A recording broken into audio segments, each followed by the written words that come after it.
देखिए इस वक्त की बड़ी खबर, मोदी कैबिनेट की बैठक में बड़ा फैसला लिया गया है। स्किल इंडिया प्रोग्राम को 8800 करोड़ रुपए आवंटित किए गए हैं। ये देश के विकास के लिए बहुत जरूरी है, ये कहा है अश्विनी वैष्णव ने।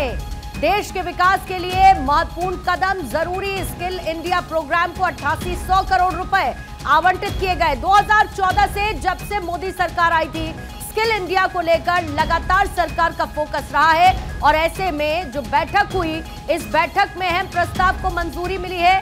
स्किल इंडिया के लिए, स्किल इंडिया प्रोग्राम के लिए 8800 करोड़ रुपए किए गए हैं आवंटित। मोदी कैबिनेट ने यह बड़ा फैसला लिया, स्किल इंडिया प्रोग्राम को 8800 रुपए आवंटित किए हैं।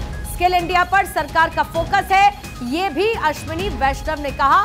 साथ ही ये देश के विकास के लिए बहुत जरूरी है।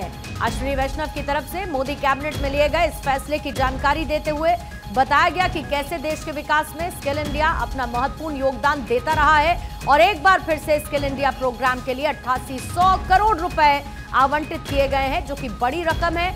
स्किल इंडिया और इसकी तरफ बढ़ते हुए मोदी सरकार के कदम। 2014 से मोदी कैबिनेट का, मोदी सरकार का फोकस रहा है और मोदी कैबिनेट की बैठक हुई जिसमें माना जा रहा था कई अहम प्रस्तावों पर मोहर लग सकती है और ऐसे में स्किल इंडिया प्रोग्राम के लिए 8800 करोड़ रुपए, 8800 करोड़ रुपए किए गए हैं आवंटित।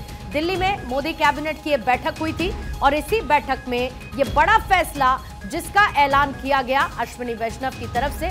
उन्होंने बताया कि किस तरीके से ये देश के विकास के लिए बहुत जरूरी है। स्किल इंडिया प्रोग्राम को लगातार मोदी सरकार प्रमोट करती रही है और साथ ही जो यूथ है उसके स्किल्स को बेहतर करने के लिए स्किल इंडिया प्रोग्राम को सरकार आगे भी बढ़ाती रही है।